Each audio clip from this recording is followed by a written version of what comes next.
الحمد لله من أول الدنيا إلى فنائها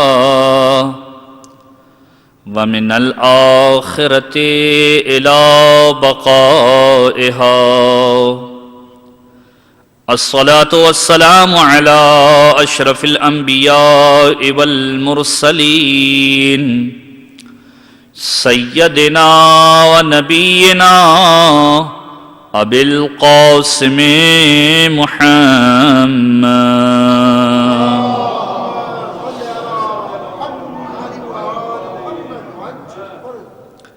وعلى أهل بيته الطيبين الطاهرين المعصومين المظلومين.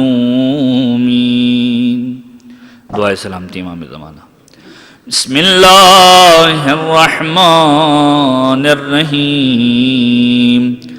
اللهم كن لوليك الحجة ابن الحسن صلواتك عليه وعلى آبائه في هذه الساعة وفي كل ساعة وليا وحافظا وقائدا وناصرا ودليلا وعينا حتى تسكنه أرضك توعا وتمتعه فيها طويلا.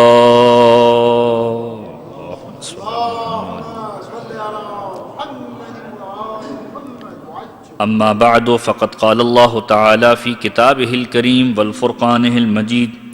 بسم الله الرحمن الرحيم. والضحى والليل إذا سجى ما ودعك ربك وما قلى وللآخرة خير لك من الأولى ولسوف يعطيك ربك فترضى ألم يجدك يتيما فآوى. درود پڑھی محمد و آل محمد.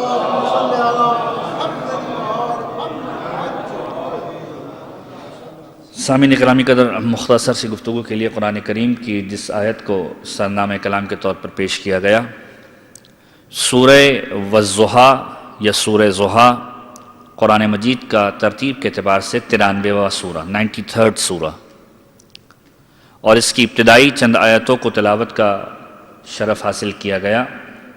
مختصر سا سورہ ہے اور بہت سارے ایسے اعزاء و اقارب یہاں پر موجود ہوں گے کہ جو اس سورے کو زبانی طور پر بھی یاد کر چکے ہوں گے.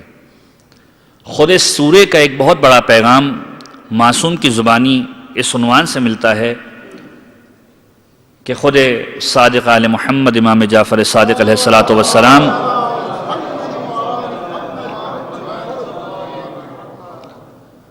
فرماتے ہیں اس سورے کے اعتبار سے اور نسبت دیتے ہیں کہ پیغمبر نے یہ فرمایا کہ مبارک سورہ وہ سورہ ہے کہ پروردگار عالم جس کی فضیلت کو اس طریقے سے عیاں کرتا ہے، اگرچہ کہ قرآن کریم کے ہر سورے کی اپنی ایک فضیلت ہے، اور انشاءاللہ کوشش ہوگی کہ ماہ مبارک رمضان سے پہلے جو شب جمعہ انشاءاللہ ہم یہاں پر گزاریں گے اس کے اندر کم سے کم قرآن کے کچھ سوروں کے اعتبار سے آپ کے سامنے کچھ باتیں عرض کر دی جائیں، تاکہ ماہ مبارک رمضان کے اندر جو مہینہ قرآن کا مہینہ ہے، جیسا کہ معصوم کا فرمانا بھی ہے کہ ہر چیز کی ایک بہار ہوا کرتی ہے، قرآن کی بہار کیا ہے؟ ماہ مبارک رمضان.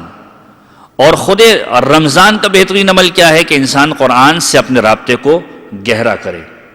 تو لہٰذا قرآن کریم سے انسان کو اپنا رشتہ جوڑنا ہے ماہ مبارک رمضان میں. یہ ماہ مبارک رجب مقدمہ ہے ماہ مبارک رمضان کے لیے. تو کیا ہی بہتر ہوگا کہ ان مہینوں کے اندر ہم اس رشتے کو استوار کریں کہ جو ماہ مبارک رمضان تک ہمیں لے کر جانے والا ہے. تو کچھ گفتگو انشاءاللہ ماہ مبارک رمضان سے پہلے قرآن کریم کے کچھ سوروں کے اعتبار سے کی جائے گی، لیکن چونکہ آج کا موضوع حضرت ابو طالب محسن اسلام کے ساتھ منسوب ہے،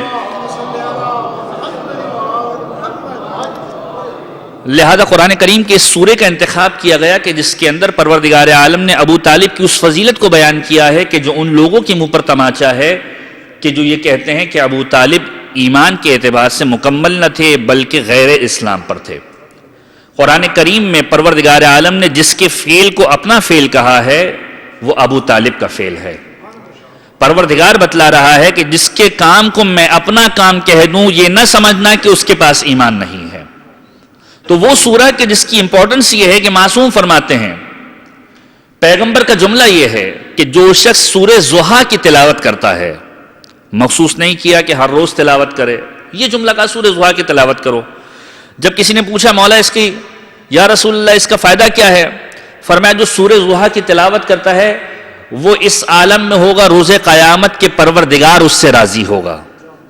ایک کیفیت یہ ہے کہ انسان پروردگار سے راضی ہو، انسان تو ہر کیفیت میں پروردگار سے راضی ہونا چاہیے، کیونکہ پروردگار عالم نے جو نعمتیں اسے عنایت کی ہیں وہ نعمتیں کم نہیں ہیں۔ صادق آل محمد امام جعفر صادق علیہ الصلوۃ والسلام کی بارگاہ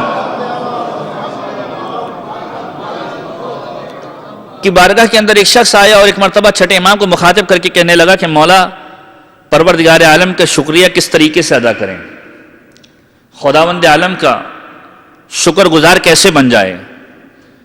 چھٹے امام نے جواب دیا کہ ممکن ہی نہیں کہ تم پروردگار کا شکریہ ادا کر سکو۔ اور پھر قرآن کریم کی کچھ آیتوں کا سہارا لے کر یہ جملہ ارشاد فرمائے کہ جو خود قرآن کا بھی ایک مقصد ہے اور معصومین کی روایتوں کا جملہ بھی، کہ ان تعدوا نعمت اللہ ولا تحصوها، اگر تم خدا کی نعمتوں کو گننا چاہو شمار نہیں کر سکتے۔ کہا مولا سمجھ میں نہیں آیا، شمار تو نہیں کر سکتے، پروردگار نے نعمتیں دی لیکن شکر گزاری کا کوئی طریقہ تو ہوگا۔ کہا شکر گزاری کرنی ہے لیکن کرنا چاہو تو بھی نہیں کر سکتے۔ کہا مولا کس طریقے سے؟ کہا تم زبان سے شکریہ ادا کرو گے، یہ زبان کو چلانے کی قوت کس نے عنایت کی؟ یہ خود اس بات کا سبب ہے کہ اس کا شکریہ ادا کیا جائے۔ زبان کو جنبش دینے کے لیے جسم کے کس کس حصے نے مدد کی؟ پروردگار سے شکر اس بات کا ادا کرنا ہے کہ پروردگار نے وہ حصے تمہارے جسم کے اندر ایکٹیو کیے۔ ہر چیز کے پیچھے کوئی نہ کوئی سبب موجود ہے کہ جس کا شکریہ تمہیں ادا کرنا ہے۔ یاد رکھو خدا نے اتنی نعمتیں دی ہیں کہ تم اس کا شکریہ ادا نہیں کر سکتے۔ تو انسان کو تو ہر حال میں راضی رہنا ہے، جیسا کہ جابر کا جملہ کہ جب امام محمد باقر علیہ الصلوۃ والسلام کی بارگاہ میں آئے، اور اس جملے کی تکرار میں اس وقت بھی کر چکا ہوں امام محمد باقر کی ولادت کی محفل کے اندر، کہ جب جابر پانچویں امام کی خدمت میں آتے ہیں اور ایک مرتبہ جب پانچویں امام نے سوال کیا جابر زندگی کو کیسا پاتے ہو؟ تم چار معصومین کے زمانے کو دیکھ چکے ہو، پیغمبر کا زمانہ تم نے دیکھا ہے، تم نے مولا کائنات کا زمانہ دیکھا ہے، حسن مصطفیٰ کا زمانہ دیکھا ہے، حسین مظلوم کا زمانہ دیکھا ہے، اور جس زمانے کے اندر ہم موجود ہیں اس زمانے کے اندر موجود ہو، تم نے زندگی کو کیسا پایا؟ اور جابر کا جملہ یہ ہے کہ مولا میں بڑھاپے کو جوانی سے بہتر جانتا ہوں، بیماری کو صحت سے بہتر جانتا ہوں۔ اور مولا نے جابر کو جواب دیا کہ جابر تم نے کیا جواب دیا؟ اگر پروردگار عالم ہمیں جوانی میں رکھے تو ہم جوانی کو بہتر جانتے ہیں، بڑھاپے میں رکھے تو بڑھاپے کو بہتر جانتے ہیں، صحت کے اندر رکھے صحت کو بہتر جانتے ہیں، بیماری کے اندر رکھے بیماری کو بہتر جانتے ہیں، جس حال میں خداوند عالم رکھے ہم اس حال کو بہتر جانتے ہیں۔ یہ راضی برضا ہونے کی منزل ہے۔ تو پروردگار عالم اس طریقے سے آیا کر رہا ہے کہ پیغمبر فرما رہے کہ جو سورہ ضحیٰ کی تلاوت کرتا ہے پروردگار عالم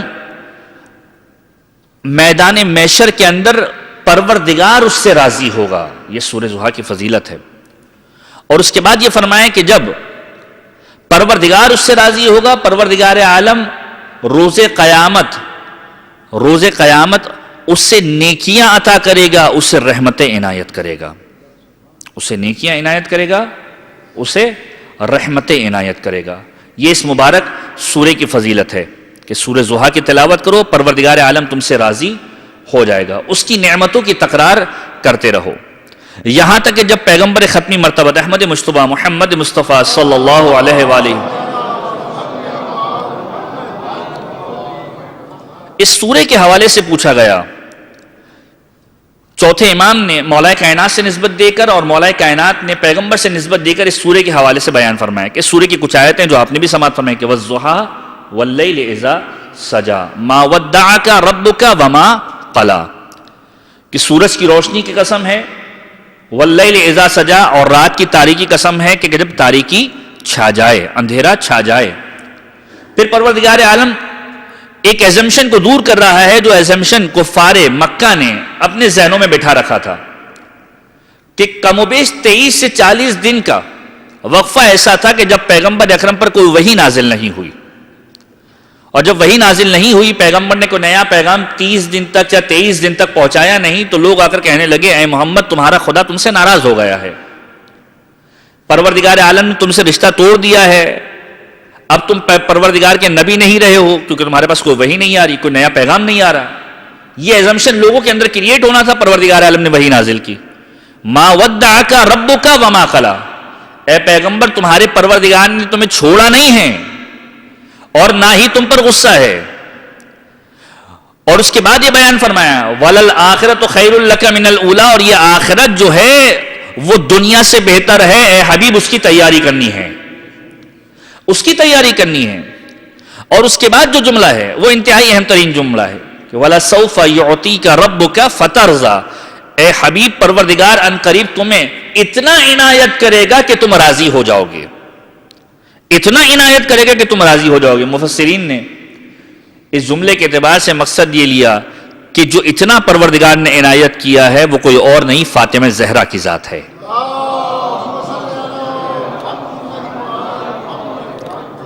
فاطمہ زہرا کی ذات ہے۔ لیکن جب یہ آیت نازل ہوئی، پیغمبر فرماتے ہیں مولا کائنات سامنے موجود تھے اور مولا کائنات اس حدیث کو کوٹ کر رہے ہیں کہ پیغمبر فرما رہے ہیں مولا کائنات سے کہ امیر المومنین اے علی تمہیں معلوم ہے کہ اس آیت کا مصداق کیا ہے؟ وَلَسَوْفَ يُعْطِيكَ رَبُّكَ فَتَرْضَىٰ کہ پروردگار ان قریب تمہیں اتنا عنایت کرے گا کہ تم راضی ہو جاؤ گے۔ کہا دنیا میں مختلف مصادیق ہیں لیکن آخرت کے مصداق کے اعتبار سے پیغمبر فرما رہے ہیں کہ جب روز محشر ہوگا میں میدان محشر میں کھڑا ہوا ہوں گا، اور جب میدان محشر میں کھڑا ہوا ہوں گا تو لوگ عجیب طریقے سے آ رہے ہوں گے، عجیب طریقے سے جا رہے ہوں گے، میں وہاں پر شفاعت کروں گا، میں وہاں پر شفاعت کروں گا۔ مولا کائنات کو پیغمبر نے مخاطب ہو کے یہ کہا کہ 7 مقامات ایسے ہیں کہ جہاں پر ہم اہل بیت نصرت و امداد کے لیے آئیں گے۔ پہلا موقع یہ ہے کہ جب انسان اس دنیا سے رخصت ہو رہا ہوگا، اس کے ایمان کو بچانے کے لیے، اس کی حفاظت کرنے کے لیے ہم اہل بیت آئیں گے۔ آپ ذرا غور کیجئے، محبت اہل بیت معمولی نہیں ہے، پیغمبر کا جملہ اور مولا کائنات کو کہ 7 مقامات پر ہم آئیں گے۔ جب انسان اس دنیا سے رخصت ہو رہا ہوگا اس وقت اس کے ایمان کو بچانے کے لیے ہم آئیں گے۔ جب رخصت ہو کے قبر کے اندر جائے گا، قبر میں منکر نکیر سوال کرنے کے لیے آ رہے ہوں گے، اس کی امداد کے لیے ہم آئیں گے، لیکن بشرطہا و شروطہا، شرط و شرائط موجود ہیں کہ ماننے والا کیسا ہونا چاہیے۔ فقط اس بنیاد کے اوپر کہ ہم اہل بیت کے ماننے والے ہیں ساری چیزوں کو چھوڑ دیں، قبر کی تیاری ہی نہ کریں، یہ اہل بیت نے سکھلایا ہی نہیں ہے۔ اہل بیت وہ رحمت ہیں، وہ رحمت کا دریا ہے کہ جو بہہ رہا ہے، بہترین انسان وہ ہے کہ جو اس سمندر سے حاصل کر سکے۔ کا تیسرا مرحلہ وہ ہوگا کہ جب اس قبر سے اٹھایا جا رہا ہوگا اس وقت اس کی نصرت کے لیے آئیں گے۔ چوتھا مرحلہ وہ ہوگا کہ جب روز محشر کے لیے لے جا کر سوالات کے کٹہرے میں کھڑا ہوگا، اس کے حسابات کیے جا رہے ہوں گے، جب ہم اس کی مدد کے لیے آئیں گے۔ جب خدا کی بارگاہ میں محشور ہو رہا ہوگا، جب جنت و جہنم کی تقسیم کی جا رہی ہوگی، تب ہم اس کی مدد کو آئیں گے۔ اور اس کے بعد جب پولیس صراط سے گزر کر جنت یا جہنم کے طبقات کی طرف جا رہا ہوگا، جب ہم مدد کو آئیں گے۔ اور پھر اگلے مرحلے کے اندر اگر اس کا فیصلہ یہ ہو گیا ہوگا کہ اسے جہنم کی جانب جانا ہے، ہم جہنم کے دروازے پر کھڑے ہو جائیں گے اور جہنم کے دروازے سے لے کر اس کو جنت کے طبقات تک لے کر چلے جائیں گے۔ تو یہ 7 مواقع ایسے ہیں کہ جب ہم اس کی نصرت کے لیے، اس کی مدد کے لیے آنے والے ہیں۔ تو مولا کائنات کو اس سورے کے ضمن میں، اس آیت کے ضمن میں کہ وَلَسَوْفَ يُعْطِيكَ رَبُّكَ فَتَرْضَىٰ کہ ان قریب پروردگار عالم تمہیں اتنا عطا کرے گا کہ تم راضی ہو جاؤ گے۔ پیغمبر مولا کائنات سے کہہ رہے ہیں کہ جب روز محشر کے اندر میں شفاعت کر رہا ہوں گا اور اپنے ایک ایک چاہنے اور ماننے والے کو جہنم کے طبقات سے نکال کر جنت کے طبقات کی طرف لے کر جاؤں گا، پروردگار عالم مجھے یہ کہے گا یا محمد ارضیتا کیا تم راضی ہو گئے؟ ارضیتا کہ تم راضی ہو گئے۔ اور جب میں دیکھوں گا کہ میرے سارے چاہنے ماننے والے جنت کے اندر آ چکے ہیں، میں پروردگار سے کہوں گا یا پروردگار، یا رب، اے میرے پالنے والے، میں تجھ سے راضی ہو گیا کہ تو نے میری محبت کا انجام یہ دے دیا کہ میرے ماننے والوں کو جنت کی بشارت دے دی۔ اور پھر مولا کائنات کو مخاطب ہو کر کہا یہ جو پروردگار کہہ رہا ہے کہ انقریب تمہیں اتنا دوں گا کہ راضی ہو جا، یہ روز محشر کے اس مرحلے کی طرف اشارہ کر رہا ہے کہ جب پروردگار عالم مجھے شفاعت کا حق دینے والا ہے۔ اور اس کے بعد جب امیر المؤمنین اپنے دور حکومت میں کوفے کی جانب آئے ہیں تو دوبارہ اس آیت کا سہارا لیا ہے کہ کچھ افراد کو بلایا اور ایک مرتبہ سوال کیا کہ یہ بتاؤ قرآن کی کون سی آیت ہے جو رحمت پر دلالت کرتی ہے۔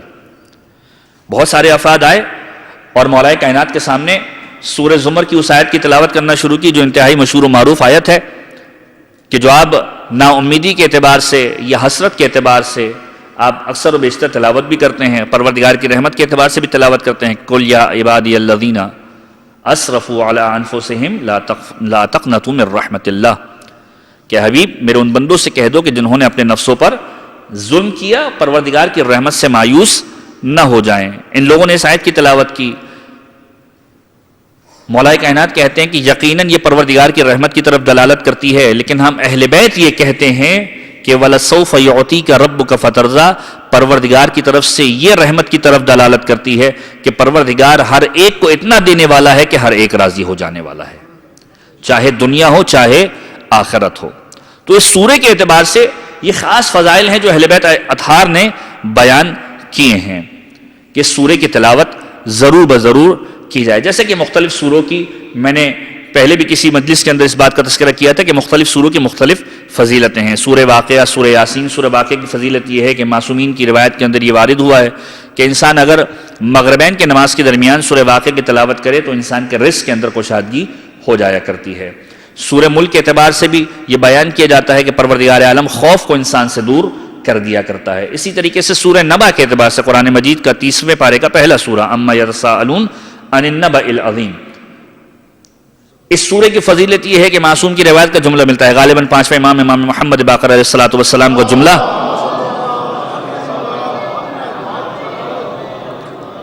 کہ جو شخص اس سورے کی تلاوت کرتا ہے اس وقت تک دنیا سے رخصت نہیں ہوتا کہ جب تک پروردگار عالم اسے اپنے گھر کی زیارت نہ کرا لے یا اپنے حبیب کے گھر کی زیارت نہ کرا لے۔ تو کچھ خاص فضیلتیں قرآن کے مختلف سوروں کے ساتھ مربوط ہے۔ تو سورہ ضحیٰ کے اعتبار سے جو آیت بیان کی گئی اور سورہ ضحیٰ کے اعتبار سے جو روایت کے جملے ہیں کہ پروردگار اس سے راضی ہو جائے گا جو سورہ ضحیٰ کی تلاوت کرتا ہے۔ اور اس کی اہم ترین آیت وَلَسَوْفَ يُعْطِيكَ رَبُّكَ فَتَرْضَىٰ کہ عنقریب تمہیں پروردگار اتنا عطا کرے گا کہ تم راضی ہو جاؤ گے۔ علم یجد کا، اب یہ پروردگار ایک نیا اسلوب اپنا رہا ہے کہ پیغمبر تم ان نعمتوں کو یاد کرو جو پروردگار عالم نے تمہیں دی ہیں۔ علم یجد کا یتیمن فآوا کہ تم یتیم تھے، پروردگار عالم نے تمہاری پرورش کا سامان نہیں کیا۔ حضرت عبداللہ پیغمبر کی ولادت سے پہلے اس دنیا سے رخصت ہوئے ہیں، کچھ عرصے تک عبد المطلب نے پالا ہے جو پیغمبر کے دادا ہیں، اور اس کے بعد حضرت ابو طالب نے پرورش کی ہے۔ پروردگار یہ کہہ رہا ہے علم یجد کا یتیمن فآوا، اے حبیب ہم نے تم کو یتیم پایا، تمہاری پرورش کا سامان کیا۔ پالنے والا کون تھا؟ یا تو عبد المطلب تھے یا ابو طالب تھے۔ پروردگار کہہ رہے ہیں میں نے پالا، یا تو عبد المطلب کے فعل کو اپنا فعل کہہ رہا ہے یا ابو طالب کے فعل کو اپنا فعل کہہ رہا ہے۔ تو جس کے فعل کو پروردگار اپنا فعل کہہ دے تو یاد رکھ لو کہ اس کے ایمان کے اندر کسی شک کی گنجائش نہیں ہے۔ جس کے فعل کو پروردگار اپنا فعل کہہ دے اس کے ایمان میں کسی شک و شبے کی گنجائش نہیں ہے۔ اے حبیب ہم نے تمہیں فقیر پایا، تمہیں غنی کر دیا۔ وَوَجَدَكَ صَائِلًا فَأَغْنَىٰ کہ ہم نے تمہیں غنی کر دیا۔ غنی کس کے ذریعے سے کیا؟ اپنی ہی کنیز خدیجہ طاہرہ کے ذریعے سے کیا۔ قرآن میں دو مقامات ہیں کہ جہاں ابو طالب کے فعل کو پروردگار عالم نے اپنا فعل کہا ہے، ایک یہ مقام اور ایک وہ مقام کہ جب ابو طالب کے سامنے پیغمبر پر لوگ چیزیں پھینک رہے تھے، ابو طالب نے لوگوں پر پتھروں کو برسایا ہے یا مختلف چیزوں کو برسایا ہے۔ ایک مرتبہ کہا کہ یہ پھینکنے والا کوئی اور نہیں، یہ پروردگار ہے کہ جس نے پھینکوایا ہے ان چیزوں کو۔ تو ابو طالب کے فعل کو پروردگار عالم اپنا فعل کہہ رہا ہے، لیکن یہ امت اسلامیہ کی تاریخ اسلام کی عجیب حقیقت ہے کہ جس کا ایمان سب سے زیادہ مضبوط ہے اس کے ایمان کو شک و شبے میں مبتلا کیا گیا۔ اور وجہ کیا ہے؟ وجہ کچھ اور نہیں، وجہ وہی ہے جو بغض علی ہے۔ وجہ وہی ہے جو بغض علی ہے کہ علی اول اسلام ہے، علی سابق اسلام ہے، سب سے پہلے ایمان لانے والے علی ہیں۔ ہر ایک کے بارے میں گفتگو کی جا سکتی ہے، کوئی ایسا مورد قرار دے دیا جائے کہ علی کے والدین کے اعتبار سے کوئی بات کر دی جائے. لہذا چوتھے امام کا ایک عجیب جملہ روایتوں کے اندر ملتا ہے. چوتھے امام امام زین العابدین علیہ الصلوۃ والسلام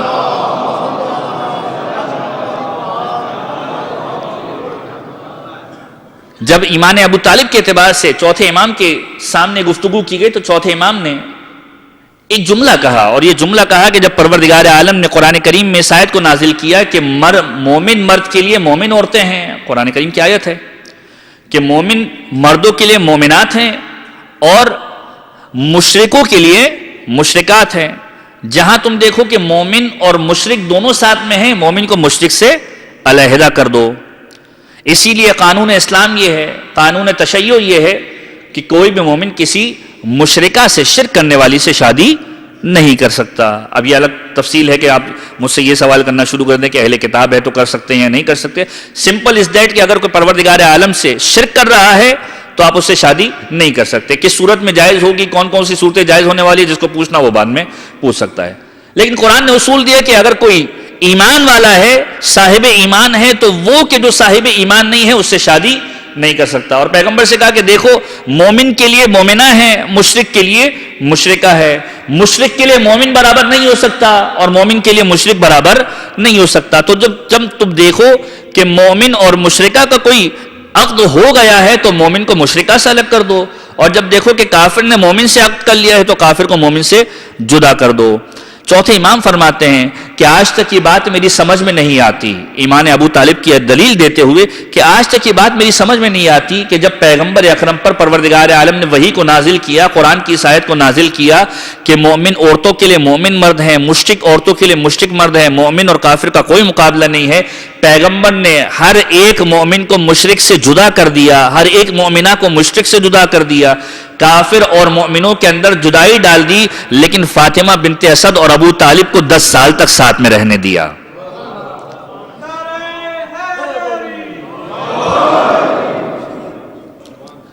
لیکن فاطمہ بنت اسد اور ابو طالب کو ساتھ میں رہنے دیا.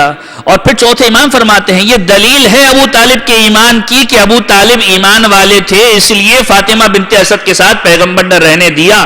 ورنہ وہ پیغمبر کے جو کوئی کام وحی پروردگار کے بغیر نہیں کرتا، کیسے ممکن ہے کہ ابو طالب کو جدا نہ کرتا؟ یہ پیغمبر کا عمل بتلا رہا ہے کہ ابو طالب سابق اسلام ہے. اس لیے 2 افراد کے بارے میں کہا جاتا ہے کہ 2 افراد تاریخ اسلام سے پہلے بھی ایسے گزرے ہیں کہ جب حرمت شراب کا حکم نہیں آیا تھا اس وقت بھی انہوں نے اپنے اوپر حرام قرار دے دیا تھا شراب کو. وہ 2 افراد کون سے ہیں؟ ایک پیغمبر کے دادا عبد المطلب اور ایک ابو طالب. کہ حرمت شراب کا موضوع بعد میں آیا ہے تقریباً 2 سنہ ہجری یا 3 سنہ ہجری کے اندر. تاریخ اسلام کے اندر کتنی ایسی مسجدیں بھی موجود ہیں کہ جس کے اندر یہ واقعات رونما ہوئے ہیں کہ جنہوں نے توبہ بھی قبول کی. مسجد فزیق جو کہا جاتا ہے کہ شراب جو ہے وہ سرکے کے اندر تبدیل ہو گئی، کچھ لوگ شراب نوشی کر رہے تھے، پیغمبر کو معلوم چلا حرمت شراب کا حکم آ چکا تھا. پیغمبر جب دیکھنے کے لیے گئے ان لوگوں نے سچی توبہ کر لی، پروردگار عالم نے شراب کو سرکے کے اندر تبدیل کر دیا، ان کی توبہ قبول ہوئی، اس مقام کا الگ نام رکھ دیا گیا. لیکن آج ان مقامات کی کوئی باقیات موجود نہیں ہیں. اور اسی لیے مطہرات کے اندر آپ دیکھیں دین کا اصول کس طریقے سے جو پیغمبر کی سیرت سے ملتا ہے وہ دین کا اصول بن جاتا ہے. اسی لیے کہا گیا حلال محمد حلال الی یوم القیامہ وحرام محمد حرام الی یوم القیامہ.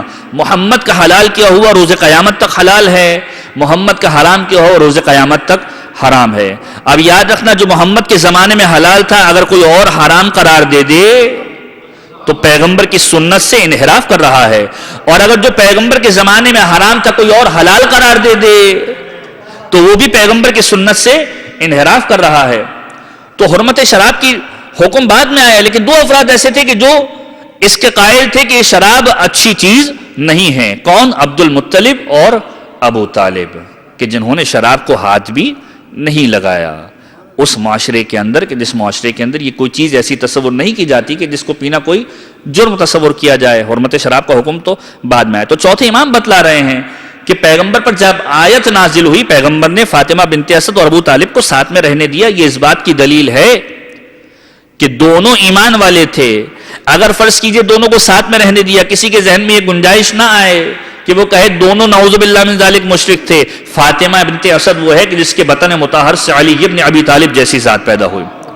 اور کہا اگر شک کرتے تو پیغمبر فاطمہ بنت اسد کے جنازے پر نہ جاتے, ان کا جنازہ نہ پڑھاتے, ان کے لیے قبر مطہر میں نہ اترتے.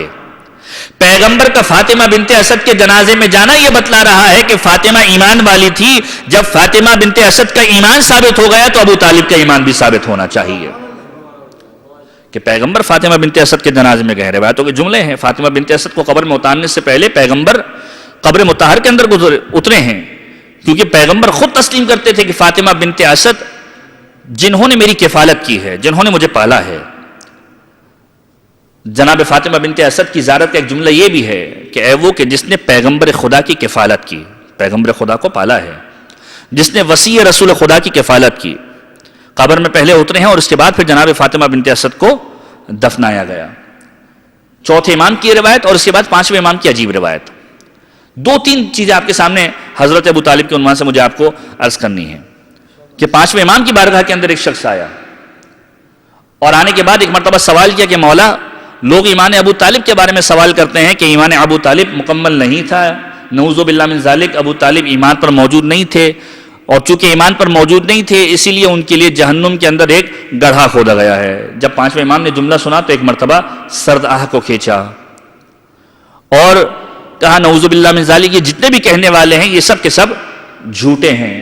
اور اس کے بعد یہ جملہ کہا کہ یاد رکھو ایمان ابو طالب وہ ہے کہ اگر آج کے مسلمانوں کا ایمان ایک ترازو میں رکھ دیا جائے, ابو طالب کا ایمان ایک ترازو میں رکھ دیا جائے, ابو طالب کا ترازو بھاری ہوگا, آج کے مسلمان کا ایمان کمزور ہوگا, آج کے مسلمان کا ایمان کمزور ہوگا. اور اس کے بعد پانچویں امام نے عجیب جملہ ارشاد فرمایا کہ یہ ابو طالب وہ ہیں کہ جس کے بارے میں میرے بابا یہ فرمایا کرتے تھے, میرے بابا یہ فرمایا کرتے. چوتھے امام سے نسبت دی کہ جب بھی حج پر جاؤ تو ایک حج ابو طالب کی نیت سے کرو, ایک حج عبداللہ کی نیت سے کرو, ایک حج محمد ابن عبداللہ کی نیت سے کرو. یہ تین افراد ایسے ہیں کہ جس کے حوالے سے میرے بابا کہا کرتے تھے کہ جب حج پہ جاؤ تو ان کی نیت سے حج کو انجام دو. مستحب حج کے اندر آپ یہ جانتے ہیں کہ مختلف افراد کو آپ شامل کر سکتے ہیں. واجب حج کے اندر بہرحال اس بات کی گنجائش نہیں کہ آپ کسی کو شامل کریں. اگر آپ کا واجب حج ہے تو آپ نے واجب حج انجام دینا ہے, لیکن مستحب حج کے اندر آپ مختلف نیتوں کو شامل کر سکتے ہیں, ائمہ اطہار کو بھی شامل کر سکتے ہیں. بہرحال یہ شرعی مسئلہ.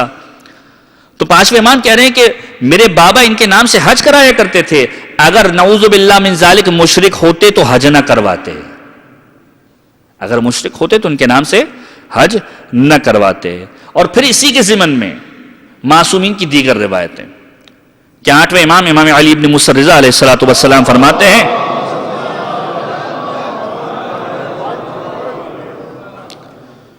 کہ جو شخص ایمان ابو طالب کا انکار کرتا ہے وہ خود اپنے ہاتھوں سے جہنم کے اپنے ٹھکانے کو تیار کر رہا ہے. جو ایمان ابو طالب کو انکار کر رہا ہے وہ اپنے ہاتھوں سے جہنم کے اندر اپنے ٹھکانے کو تیار کر رہا ہے. اور اس کے بعد ساتویں امام کا جملہ کہ ایمان ابو طالب کو انکار کرنے والا کافر تو ہو سکتا ہے, مومن نہیں ہو سکتا. چھٹے امام کا جملہ ہے. اور اس کے بعد یہ جملہ کہا کہ جس طریقے سے اصحاب کہف میں, اصحاب کہف کا واقعہ قرآن کریم کا مشہور و معروف ترین واقعہ ہے, سورہ کہف کے اندر اس کا تذکرہ بھی ہے, اور قدیم زمانے کے اعتبار سے اس کی فکشنز اور اس کے کارٹونز اور اس کی موویز بھی آپ لوگ دیکھ چکے ہیں کہ وہ افراد کے جو ایک علاقے سے نکلے اور کافی عرصے کے بعد ایک غار کے اندر جا کے سو گئے. جب اٹھے تو دیکھا کہ ماحول تبدیل ہو چکا ہے, سکے تبدیل ہو چکے ہیں, کرنسی تبدیل ہو چکی ہے. اپنے علاقے کے اندر جب آئے تو اپنے آپ کو ظاہر بھی نہیں کیا. 100-200 سال کے بعد سلطنت تبدیل ہو چکی تھی. دیکھا کہ ہر معاملہ تبدیل ہو چکا ہے, گرفتاری کا خدشہ تھا. دوبارہ پھر اصحاب کہف اسی غار کے اندر آئے کہ جس مقام پر موجود تھے. تو انہوں نے اپنا ایمان ظاہر نہیں کیا تھا, ان لوگوں کی طرح رہ رہے تھے کہ جس علاقے میں وہ لوگ گئے تھے. چھٹے امام کا جملہ یہ ہے کہ ابو طالب کا ایمان اصحاب کہف کے ایمان کی طرح ہے. اصحاب کہف نے اپنے ایمان کو چھپایا تھا اور شرک کو ظاہر کیا تھا. ابو طالب نے قریش کے سامنے ان کے جیسا اپنے آپ کو ظاہر کیا, اپنے ایمان کو چھپایا. جس طریقے سے پروردگار عالم نے اصحاب کہف کو عزت دی ہے، پروردگار ابو طالب کو بھی عزت دینے والا ہے۔ جس طریقے سے اصحاب کہف کو عزت دی ہے، اسی طریقے سے ابو طالب کو بھی عزت دینے والا ہے۔ لہذا ایمان ابو طالب کے اندر کسی قسم کا شک نہ کیا جائے۔ لیکن یہ وہ روایت ہے جو ہم تک پہنچی۔ لیکن تاریخ اسلام کے اندر اگر دیکھا جائے تو 5 روایتیں ایسی ہیں جو دوسرے افراد سے پہنچی، جو 2 راوی ہیں۔ تاریخ اسلام کے 2 راوی، ایک بہت ہی مشہور راوی ہیں کہ جو فتح خیبر کے بعد ایمان لے کر آئے، فتح خیبر کے بعد ایمان لے کر آئے۔ تاریخ اسلام کے مشہور و معروف صحابی ہے، میں جن کا نام لینا تو یہاں پر پسند بھی نہیں کروں گا کہ مورد نزاع نہ بن جائے، جنہوں نے پیغمبر کی زندگی کے اندر فقط 4 سال ساتھ میں گزارے ہیں، اور انہوں نے یہ روایت کی ہے کہ جب پیغمبر آخری وقت کے اندر ابو طالب کے پاس گئے تو کہا چچا جان ایمان لے کر آئیے۔ اب ذرا غور کیجئے کہ جس کا مکے کے اندر کوئی تعلق نہیں تھا، مکے کے اندر حضرت ابو طالب کی وفات ہوئی ہے، یا شہادت کہہ لیجئے، کہ جو قریش نے بائیکاٹ کیا ہے، اس کے بعد جب ابو طالب دنیا سے رخصت ہوئے ہیں 7 سن ہجری کے اندر ہے، ہجری سے پہلے ابو طالب کی وفات ہو چکی ہے۔ 7 سن ہجری کے اندر جو راوی بن رہا ہے وہ یہ کہہ رہا ہے کہ میں نے دیکھا کہ پیغمبر کی بارگاہ کے اندر ابو طالب آئے۔ سب سے پہلی بات تو یہ ہے کہ اگر کوئی شخص ایمان لے کر نہیں آیا تھا تو پیغمبر کی بارگاہ میں بیٹھا ہوا کیسے تھا؟ پیغمبر کی بارگاہ سے فیضیاب کیسے ہو رہا تھا؟ کہ میں نے دیکھا کہ ابو طالب آئے اور پیغمبر اپنے چچا کو کنونس کر رہے ہیں، اور وہ چچا جو ہے وہ مان نہیں رہے ہیں۔ 3 روایتیں ان سے ہیں، اور حد یہاں تک کر دی کہ خود جب پیغمبر نے ابو طالب کے جنازے کو اٹھایا اور ان کے لیے دعائے مغفرت کرنا چاہیے، اب یہ انہی صاحب کی روایت ہے کہ جب پیغمبر نے روایت اس طریقے سے آگے بڑھا رہے کہ پیغمبر نے دعا کرنا چاہیے تو پروردگار عالم نے پیغمبر کو پیغام دیا، اے حبیب مشرکوں کے لیے دعا نہ کرو، نعوذ باللہ من ذالک۔ لیکن یہی صاحب اپنی والدہ کے اعتبار سے لکھتے ہیں تاریخی کتب کے اندر کہ میری ماں کافرہ تھی، میں نے چاہا کہ وہ اسلام لے کر آئے، میں نے پیغمبر سے جا کے کہا آپ اگر ہاتھ اٹھا دیں تو میری ماں ایمان لے کر آئے گی۔ پیغمبر نے ہاتھوں کو اٹھایا 9 سن ہجری کے اندر، پیغمبر نے ہاتھوں کو اٹھایا، پروردگار نے دعا کو قبول کی، وہ ایمان لے کر آئے۔ تو یہ دونوں پالیسیاں سمجھ میں نہیں آتی کہ ایک مقام پر جب ابو طالب کی بات آتی ہے مشرک کے لیے دعا مانگی نہیں جا سکتی، جب یہاں پر بات آتی ہے تو پھر دعا مانگی بھی جا سکتی ہے، دعا قبول بھی ہو جاتی ہے۔ تو یہ تاریخ اسلام کا وہ پہلو ہے کہ جو ہمیں معلوم ہونا چاہیے۔ دوسرے راوی کا نام ہے سعید ابن مسیب، کہ جو خود مدینے کے اندر پیغمبر اکرم کے ہاتھوں پر ایمان لے کر آئے ہیں۔ مسیب ان کے والد کہ جو پیغمبر کے ہاتھوں پر ایمان لے کر آئے، اور سعید ابن مسیب وہ ہے کہ جنہوں نے امام زین العابدین علیہ الصلوۃ والسلام کا زمانہ دیکھا ہے۔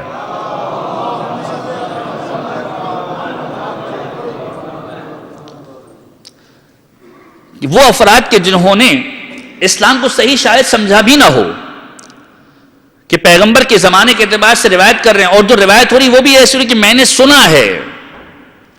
جب مولا کائنات سے سوال کیا گیا کہ حق و باطل کے درمیان کتنا فاصلہ ہے، تو مولا نے کہا تھوڑا سا فاصلہ ہے، بعض کہتے ہیں 4 انگشتری، مولا نے کہا تھوڑا سا فاصلہ ہے، کہا جو آنکھوں سے دیکھو وہ حق ہے، جو کانوں سے سنو وہ باطل ہے۔ کہا میں نے سنا ہے، یعنی سنی سنائی باتوں کو کوٹ کیا جا رہا ہے ایمان ابو طالب کے عنوان سے، لیکن دلیل کب قائم ہوگی؟ کہ جب ان کی اولاد کو دیکھا جائے کہ کتنی تابعدار ہے، کتنی شریعت پر عمل کرنے والی ہے۔ سعید ابن مسیب کے جس سے روایت کی جاتی ہے، جنہوں نے اس روایت کو کوٹ کیا ہے، جب چوتھے امام کا جنازہ اٹھایا جا رہا تھا 95 سن ہجری کے اندر، روایت کے جملے ہیں کہ مسجد النبوی کے اندر چوتھے امام کے جنازے کو لایا گیا، لوگ جمع تھے، چوتھے امام کے جنازے کے اندر شرکت کرنا چاہتے تھے، شریک ہو رہے تھے، دیکھا کہ ایک شخص ہے جو مسجد النبوی میں الگ بیٹھا ہوا ہے، اور جب اس سے سوال کیا کہ فرزند رسول کے جنازے میں شریک نہیں ہونا، تو اس کا جملہ یہ ہے اس جنازے میں شریک ہونے سے بہتر یہ ہے کہ میں یہاں پر بیٹھا رہوں۔ تو وہ شخصیت کہ جو فرزند رسول کے جنازے میں شریک نہ ہو، اس سے آپ کیا ایکسپیکٹ کریں گے کہ وہ ایمان ابو طالب کی کیا دلیل دے گا؟ 2 راوی گزرے ہیں اور ان دونوں کی حقیقت میں نے آپ کے سامنے بیان کی۔ وہ ابو طالب کے جس نے اپنی زندگی کے اندر اگر سب سے زیادہ امپورٹنس دی ہے تو پیغمبر ختمی مرتبت کو دی ہے، کہ روایت کے جملے ہیں کہ ابو طالب نے جب آغوش رسالت کو سنبھالا ہے، پیغمبر ابو طالب کی آغوش میں آئے ہیں، جو عقیقہ پیغمبر کا کیا ہے وہ ابو طالب نے کیا ہے، عقیقہ ابو طالب نے کیا ہے۔ اور ایمان ابو طالب کی ایک دلیل جو 13 رجب کے جشن کے اندر بھی میں نے تذکرہ کیا کہ جب مولا کائنات کی ولادت ہوئی تھی 7 دن کے بعد ابو طالب نے تقریباً 1000 بکریوں کو، 1000 بکروں یا بکریوں کو ذبح کیا، 300 اونٹ کو ذبح کیا، اور ذبح کرنے کے بعد مولا کائنات سب سے پہلے جس کی آغوش میں آئے ہیں وہ پیغمبر اکرم کی ذات ہے، اور اس کے بعد ابو طالب کی آغوش میں آئے ہیں۔ ابو طالب نے اپنی آغوش میں لینے کے بعد روایتوں کے جملے ہیں فَأَذَّنَ أَذَانًا جَامِعًا، مولا کائنات کے کان میں اذان جامع کی تلاوت کی۔ میں سوال کرنا چاہتا ہوں، اذان ہم کہتے ہیں بلال کے منہ سے پہلے نکلی ہے، اذان سب سے پہلے اگر کسی نے کہی ہے تو ابو طالب نے کہی ہے۔ اگر ایمان نہ ہوتا تو ابو طالب اذان کیسے کہتے؟ یہ پیغمبر کا عقد پڑھانے کی بات جب آتی ہے، خدیجہ طاہرہ محسنہ اسلام ہے، آج کا دن محسنان اسلام کا دن ہے کہ جنہوں نے اسلام پر احسان کیا ہے۔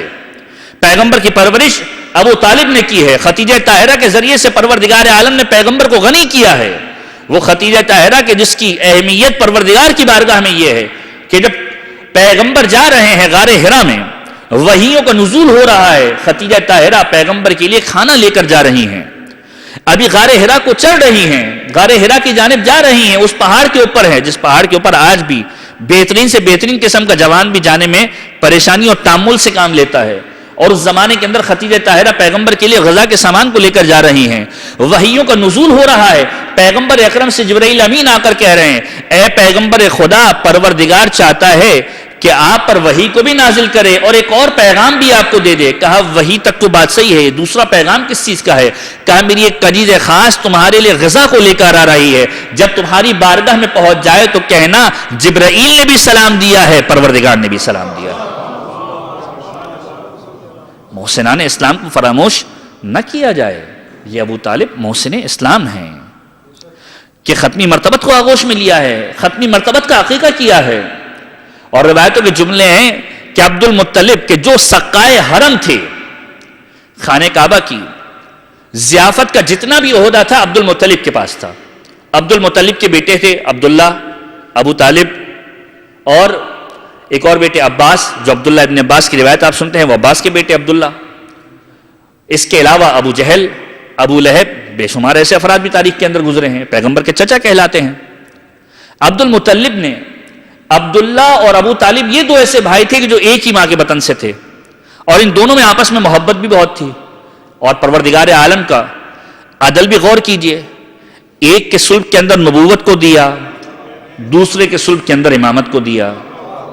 جو معصوم کا جملہ بھی ہے کہ پروردگار عالم نے جب ہمارے نور کو خلق کیا، اسماعیل تک یہ نور ایک ہی صلب کے اندر رہا، اور اسماعیل سے جب یہ نور منتقل ہوا ہاشم تک آیا، ہاشم سے عبد المطلب تک آیا، اور جب عبد المطلب کے پاس آیا پروردگار عالم نے ایک نور کو عبداللہ کے صلب کے اندر منتقل کر دیا، ایک کو ابو طالب کے صلب کے اندر منتقل کر دیا۔ جب عبداللہ کیا ولادت ہوئی، پروردگار نے کہا چونکہ میرا نور ہے نام بھی میرا ہونا چاہیے، میں محمود ہوں تو یہ محمد ہونا چاہیے، میں اعلیٰ ہوں تو یہ علی ہونا چاہیے۔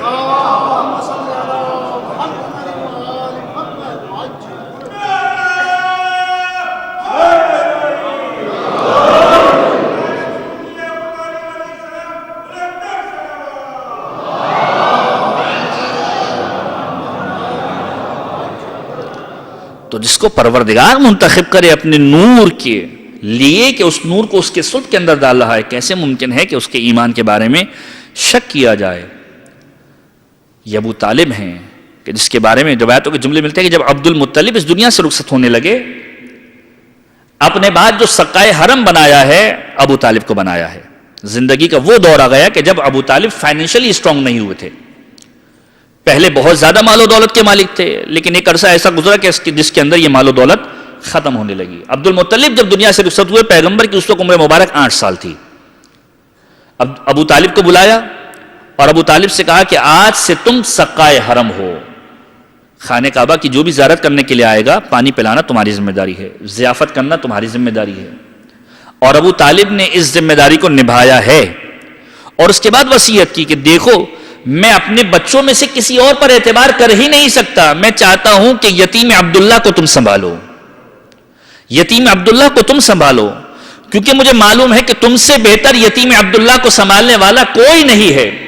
اور اس وقت ابو طالب کا یہ جملہ ہے، عبد المطلب نے یہ کہہ کر پیغمبر ختمی مرتبت کو ابو طالب کے حوالے کیا ہے، اور ابو طالب کا جملہ یہ ہے، اگر آپ نہ کہتے تب بھی میں محمد کو سنبھالتا، یتیم عبداللہ کو سنبھالتا، کیونکہ مجھے معلوم ہے کہ پروردگار عالم نے جو اس سے وعدہ کیا ہے وہ عنقریب پورا ہونے والا ہے، اور جب تک وہ وعدہ پورا نہیں ہو جاتا ابو طالب اس بات کا امانت دار ہے کہ محمد کی حفاظت کرے۔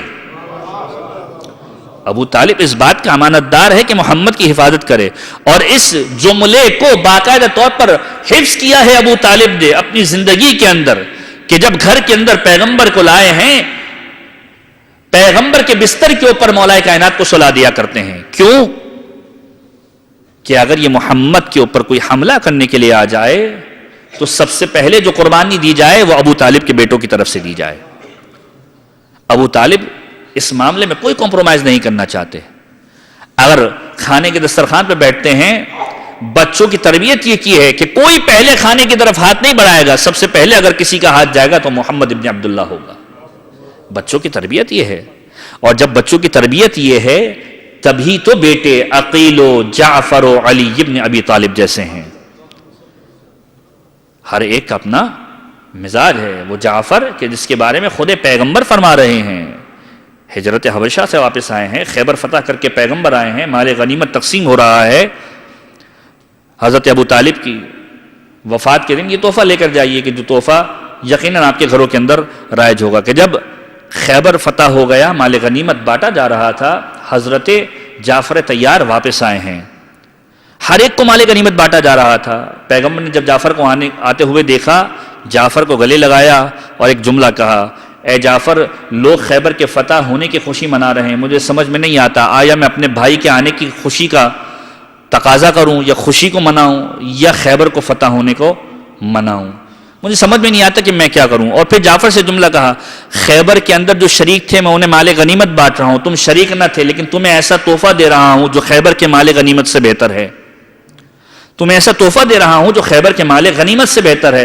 اور پھر جعفر کو وہ نماز سکھائی کہ جو ہمارے نماز جعفر طیار کے اعتبار سے معروف ہے، نماز جعفر طیار کہ معصومین کی روایت کے عجیب جملے ملتے، چھٹے امام کا جملہ ملتا ہے کہ یہ وہ نماز ہے کہ جب انسان پریشانی کے اندر آ جائے، پریشانیوں کے اندر گرفتار ہو جائے، کوئی حاجت پوری نہ ہو رہی ہو، اس کے کچھ مخصوص مقامات معین کیے گئے ہیں کہ کہاں پر پڑھا جائے، مولا حسین کی ذریعہ مطہر کے قریب پڑھا جائے، معصومین کی روایت ہے، پیغمبر کے روزے کے پاس پڑھا جائے، صفہ کے چبوترے کے اوپر، یا مسجد النبوی کے اندر ریاض الجنہ کے اندر پڑھا جائے، یا امام علی ابن موسیٰ الرضا کے روزے اقدس کے پاس پڑھا جائے۔ خاص موارد بیان کیے گئے ہیں، لیکن خود اس نماز کی کیفیت کیا ہے؟ معصوم کا فرمانا یہ ہے کہ جو شخص پریشانیوں کے اندر گرفتار ہو، اس نماز کو اگر تلاوت کرے گا، ابھی نماز پڑھ کے قدم نہیں اٹھاتا ہے، پروردگار اس کی دعا کو قبول کر لیا کرتا ہے۔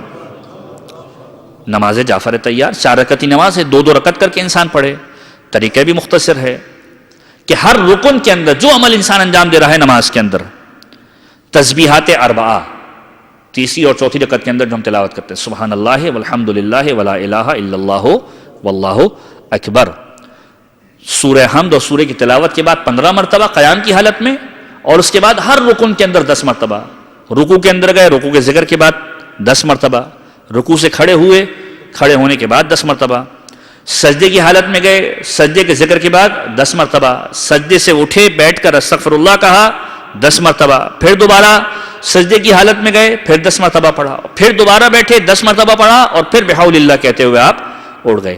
ایک رکعت کے اندر 75 مرتبہ یہ تکرار ہو جائے گی، اور جب 4 رکعتیں مکمل ہو جائیں گی تو کل ملا کے 300 مرتبہ ہو جائیں گی۔ جب یہ نماز ختم ہوگی، پروردگار عالم سے اس نماز کے صدقے میں پروردگار سے دعا کریں۔ معصوم کا جملہ یہ ہے، ابھی قدم نہیں اٹھائے گا، پروردگار عالم حاجتوں کو پورا کر دے گا۔ تو ابو طالب وہ ہیں کہ جنہوں نے بچوں کی تربیت یہ کی ہے کہ اگر بچہ جعفر جیسا ہے تو پیغمبر نماز جعفر طیار دے رہے ہیں، بچہ علی جیسا ہے تو من کنتو مولاہ کی سند دے رہے ہیں۔ یہ ابو طالب ہیں کہ جو پیغمبر کی حفاظت کر رہے ہیں، اور حفاظت کا طریقہ کار کس طریقے سے معین کیا ہے کہ جہاں جہاں پیغمبر جاتے ہیں، ابو طالب اپنی زندگی کے اندر پیغمبر کے ساتھ جاتے ہیں، اور جب ابو طالب کا آخر وقت آیا ہے تو علی ابن ابی طالب کو ساتھ میں رکھ دیا ہے کہ کل تک جو کام محافظ کی حیثیت سے ابو طالب کر رہا تھا اب علی کرے گا۔ کہ یاد رکھو، ابو طالب نے حفاظت کے اندر کوئی کسر نہیں چھوڑی، اور جب پیغمبر نے مبعث کے بعد، بعثت کے بعد دعوت دینا شروع کی. لوگ ابو طالب کے پاس آ رہے ہیں، اے ابو طالب اپنے بھتیجے کو سمجھاتے کیوں نہیں ہو کہ یہ ہمارے عقائد کے خلاف بات کر رہا ہے. اور ابو طالب کا جملہ یہ ہے، وہ جو کہہ رہا ہے وہ حق کہہ رہا ہے. اور یاد رکھو، اگر میرے بھتیجے کی جانب تم نے اپنی آنکھوں کو بلند کیا تو تمہاری آنکھیں بعد میں پہنچنے والی ہے، ابو طالب کی تلوار تمہارے پاس پہلے پہنچنے والی ہے. یہ ابو طالب کا کردار ہے کہ جو محافظ نبوت ہے، جس کا ایمان یہ ہے کہ جو محمد نے کہا وہ صحیح کہا ہے. اور یہ ابو طالب وہ ہے کہ جو محسن اسلام ہے. ابو طالب ہی وہ ہیں کہ جب اس دنیا سے رخصت ہوئے ہیں پیغمبر نے غم منایا ہے. خدیجہ طاہرہ اور ابو طالب جس سال اس دنیا سے رخصت ہوئے پیغمبر نے عام الحزن قرار دیا کہ یہ غم کا سال ہے. شیب ابی طالب کے اندر محصور ہوئے ہیں. روایتوں کے جملے ہیں کہ 2 سال اور کچھ مہینے یا تقریباً 3 سال تک یہ محاصرہ رہا ہے کہ جب بنی ہاشم کا بائیکاٹ کیا گیا. اور بنی ہاشم کے اندر ابو لہب اور ابو جہل یہ شامل نہیں تھے. یہ افراد ان افراد کے ساتھ تھے کہ جو بنی ہاشم کا محاصرہ کر رہے تھے. اور اس زمانے کے اندر بھی شیب ابی طالب کے اندر کبھی عقیل کو بستر پر سلاتے ہیں، کبھی مولائے کائنات کو بستر پر سلاتے ہیں کہ کہیں ایسا نہ ہو کہ محمد کی جان کو خطرہ ہو جائے. یہی تربیت تو ہے کہ جب مولائے کائنات ہجرت کی رات کو سوئے ہیں تو مولائے کائنات کو اجنبیت محسوس نہیں ہوئی ہے. مولائے کائنات بتلانا چاہتے ہیں یہ وہ بستر ہے کہ جس کے اوپر میں سوتا رہتا ہوں، یہ وہ بستر ہے کہ میرے بابا نے جس پر مجھے سلایا ہے. صرف سوال کیا کیا، پیغمبر کیا اس بستر پر سونے سے آپ کی جان بچ جائے گی؟ پیغمبر نے کہا یقیناً، کہ پھر کوئی غم نہیں ہے. اور جب سوئے ہیں تو یہ کہا کہ آج تک علی کو ایسی نیند کبھی نہیں آئی ہے، آج تک علی کو ایسی نیند کبھی نہیں آئی ہے. یہ محسن اسلام ہے کہ جب رخصت ہو رہے ہیں پیغمبر نے بھی یہ پریولیج دی ہے کہ عام الحزن ہے، یہ غم کا سال ہے. یاد رکھو ابو طالب کا احسان ہے. پروردگار کہہ رہا ہے اے حبیب ہم نے تم کو یتیم پایا، تمہاری پرورش کا سامان کیا. وہ ابو طالب تھا کہ جس کے ذریعے پرورش کا سامان کیا. اور معصومین کے فرامین کے اندر یہ جملہ کثرت کے ساتھ ملتا ہے کہ جو احسان کرنے والا ہوتا ہے اہل بیت، اس کا ازالہ بھی احسان کے ذریعے سے کرتے ہیں. کیونکہ قرآن کریم فرماتا ہے هل جزاء الاحسان الا الاحسان، احسان کا بدلہ اگر کوئی ہے تو وہ احسان ہے. یاد رکھو اگر حسین کے ساتھ کسی نے احسان کیا ہے تو حسین نے بھی اسی طریقے سے اتارا ہے. سعید بن عبداللہ مولا کے صحابی ہیں. جب مولا پر جان قربان کرنا چاہتے ہیں، 95 سال کے بزرگ ہیں. آپ ذرا غور کیجئے، جو اہل بیت پر احسان کرنا چاہتا ہے، اگرچہ کہ ذمہ داری تھی لیکن اہل بیت نے کہا یہ تمہارا احسان ہے. اہل بیت کسی کا حق نہیں رکھتے. زیارت کے معاملے میں بھی یہی ہے. اگر کوئی شخص خرچ کر کے مولا کی بارگاہ میں جاتا ہے، مولا کا وعدہ ہے جو تم خرچ کر کے آئے ہو یہ تمہیں واپس ملے گا. ہمارا حق یہ ہے کہ ہماری زیارت کے لیے آؤ، جو تم خرچ کر کے آ رہے ہو یہ ہمارا وعدہ ہے کہ ہم تمہیں دوبارہ لوٹا دیں گے. معصومین کی روایت کے اندر یہ جملے ملتے ہیں. سعید بن عبداللہ 95 سال کے بزرگ ہیں.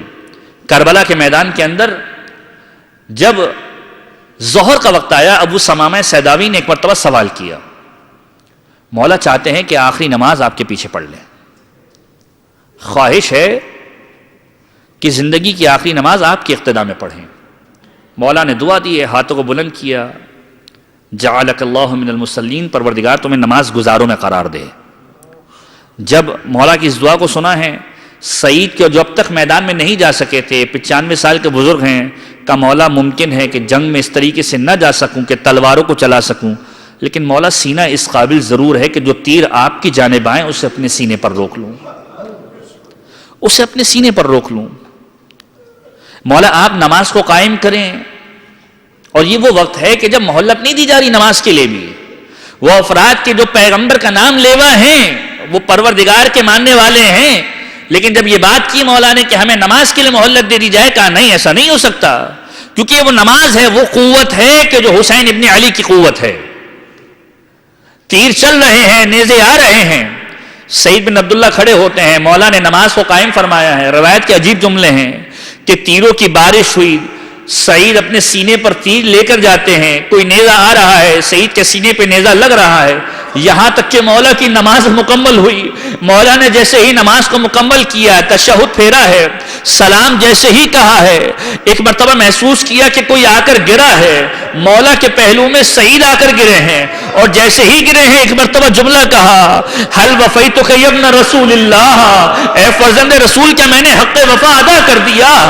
اور ایک مرتبہ مولا کہتے ہیں سعید تو نے حق وفا ادا کر دیا، میرا پروردگار تجھ سے خوش ہوا، اہل بیت تجھ سے خوش ہوئے۔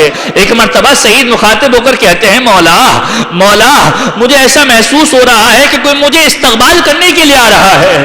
ایک مرتبہ مولا مخاطب ہو رہے ہیں سعید سعید تو خوش نصیب ہے کہ تجھے لینے کے لیے کوئی آ رہا ہے۔ آپ ذرا غور کیجئے، یہ حسین پر سعید کا احسان تھا، اگرچہ کی ذمہ داری تھی لیکن حسین نے اس کو احسان کے طور پر لیا ہے۔ جو اسلام کے ساتھ احسان کرنے والا ہوتا ہے اہل بیت اس کا استقبال کیا کرتے ہیں۔ لہذا جب سعید اس دنیا سے رخصت ہو رہے ہیں، مولا سے مخاطب ہو کر کہہ رہے ہیں مولا مجھے ایسا محسوس ہو رہا ہے کہ میرے سرہانے کوئی آیا ہے جس نے مجھے اپنی آغوش میں لیا ہے۔ مولا نے کہا سعید ادب سے سلام کرو، یہ میرے نانا رسول خدا ہیں جو تجھے لینے کے لیے آئے ہیں۔ ایک مرتبہ کہا مولا مجھے ایسے محسوس ہو رہا ہے کہ میری دائیں جانب کوئی آ کر بیٹھ گیا ہے، میرا استقبال کر رہا ہے۔ کہا سعید ادب سے سلام کرو، ارے میرے بابا علی مرتضیٰ تجھے لینے کے لیے آئے ہیں۔ ایک مرتبہ کہتے ہیں مولا مجھے ایسا محسوس ہو رہا ہے میرے دائیں بائیں جانب کوئی آ رہا ہے۔ کہا سعید ادب سے سلام کرو، میرے بھیا حسن مصطفیٰ تمہیں لینے کے لیے آئے ہیں۔ اور ایک مرتبہ جب یہ جملہ کہا سعید نے مولا مجھے ایسا محسوس ہو رہا ہے میرے قدموں کی جانب کوئی آ رہا ہے۔ اب مولا سے نہ رہا گیا، سعید قدموں کو سمیٹ لو، یہ میری ماں فاطمہ زہرا ہے جو تیرا استقبال کرنے کے لیے آئی ہے۔ میری ماں نے کسی مقام پر تنہا نہیں چھوڑا، نہ مجھے تنہا چھوڑا، نہ میرے ماننے والوں کو تنہا چھوڑا۔ ارے یہ عصر عاشورہ کا ہی وقت ہے کہ جب حسین کربلا کی زمین پر آ رہے ہیں، ایک ماں ہے جو مقتل کو صاف کر رہی ہے، اے حسین میری آغوش میں آ جا، اے میری گود کے پالے میری آغوش۔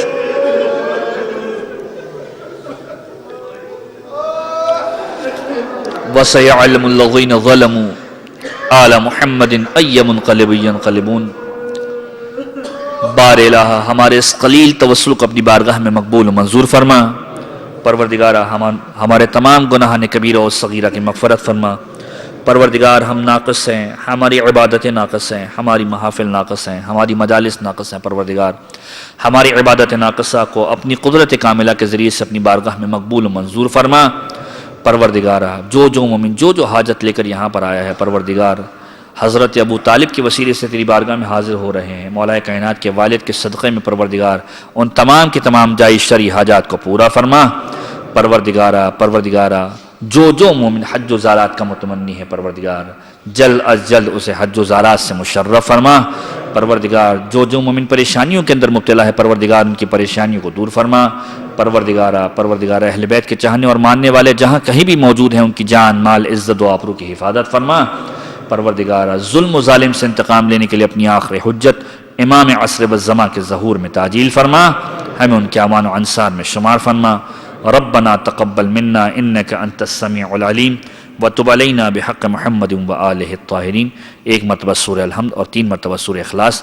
حاضرین محفل کے تمام مرحومین، بانیان کے تمام مرحومین، علی الخصوص وہ تمام مؤمنین جو اس امام برگاہ کی خدمت کو انجام دیتے ہوئے اس دنیا سے گزر گئے، علی الخصوص سید ریاض جو یہاں پر خدمت انجام دیتے تھے، اس دنیا میں نہیں رہے، ان کو یاد کرتے ہوئے اور عمومی طور پر تمام مؤمنین کو یاد کرتے ہوئے ایک مرتبہ سورہ الحمد اور 3 مرتبہ سورہ اخلاص کی تلاوت کریں۔ بسم اللہ الرحمن الرحیم، الحمدللہ رب العالمین الرحمن الرحیم مالک یوم الدین، ایاک نعبد و ایاک نستعین، اہدنا الصراط المستقیم صراط الذین انعمت علیہم غیر المغضوب علیہم ولا الضالین۔ بسم اللہ الرحمن الرحیم، قل هو اللہ احد اللہ الصمد لم یلد ولم یولد ولم یکن له کفوا احد۔ بسم اللہ الرحمن الرحیم، قل هو اللہ احد اللہ الصمد لم یلد ولم یولد ولم یکن له کفوا احد۔ بسم اللہ الرحمن الرحیم، قل هو اللہ احد اللہ الصمد لم یلد ولم یولد ولم یکن له کفوا احد۔ اللهم اغفر للمؤمنین والمؤمنات والمسلمین والمسلمات الاحیاء منهم والاموات تابع بیننا وبینہم بالخیرات انک مجیب الدعوات انک علی کل شیء قدیر برحمتک یا ارحم الراحمین.